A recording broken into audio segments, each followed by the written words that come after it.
Nandito tayo sa Palawig, Zambales. Sa pagkakalam ko, maliit na bayan lang ito sa Zambales.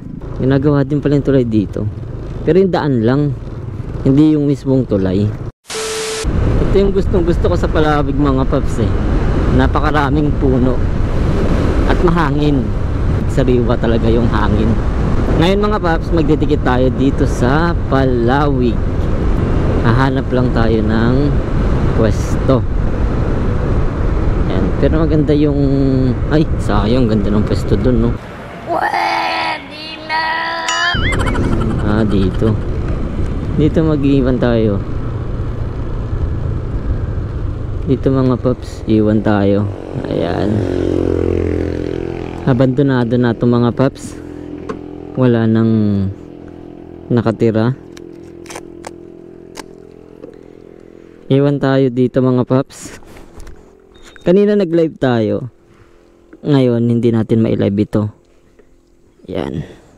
Diyan. Tapos mag-iwan na rin tayo ng sticker sa baba. Yan mga paps, dito sa baba. Ayan.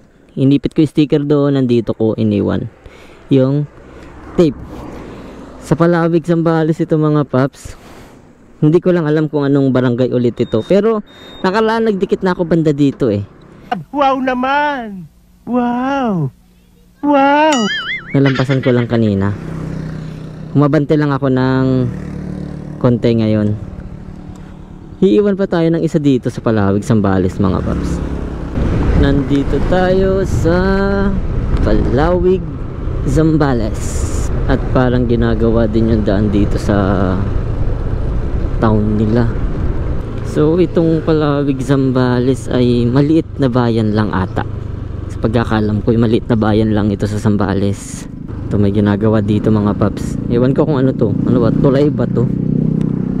Paano masabi? Nagbibiro lang ako. Shout out sa mga taga Palawig, Zambales mga paps. Ito ay rotonda.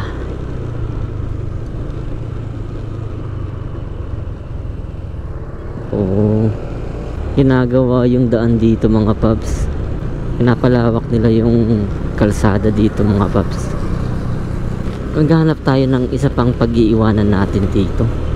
Meron ako nababasang comment makarang, pero hindi ko naman alam kasi kung saan yung makarang dito eh. Iwan na lang ako sa ibang lugar o kung matsyempuan ko man yun. Basta yung hindi masyado matao. O dito na yung palengke nila mga paps, Palawig. Hindi na doon kanina. Kasi dati sa pagkakalam ko, doon yung palengke nila. Doon sa may ginagawa nakako, parang akala ko tulay. Nalipat na pala dito. Oh, ginagawa din ng tulay ng dito sa Palawig mga paps. Ngayon na lang ulit ako nadaan dito eh. Kailan pa nila sinimulan to mga paps sa mga taga Palawig? Kailan pa nagsimula to? Ginagawa din pala yung tulay dito. Pero yung daan lang, hindi yung mismong tulay. Dito sa mismong tulay hindi naman nila giniba. Okay. A few moments later. Dito na nga alam mo na tayo. Oh, yeah. Dito tayo mag-iwan sa waiting shed mga paps. Dito hindi pansinin. Waiting shed naman tayo mag-iwan. Ngayon, dito natin ilalagay. Yan. Yan mga paps, dito natin nilagay. At mag-iwan tayong sticker. Kung may nakakita dito, iwan tayong sticker dito mga paps sa taas. So dito ko iniwan sa waiting shed mga paps. Sa Palawig pa rin ito. Pero hindi ko lang alam kung anong barangay. Luklok ba? Kasi may nakalagay na welcome barangay Luklok kanina dito eh. Ah, barangay Makarang. Ito mga paps oh, nakalagay doon. Barangay Makarang. Oh, natsyempuan natin yung barangay. Wow naman! Wow! Wow! Ito yung video natin ngayon mga paps. Dito sa Palawig, Zambales. Dalawa ang nahintuan natin dito. Yung una dun sa maraming puno at ito ay Barangay Makarang.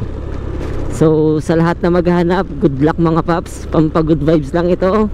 Happy hunting and God bless.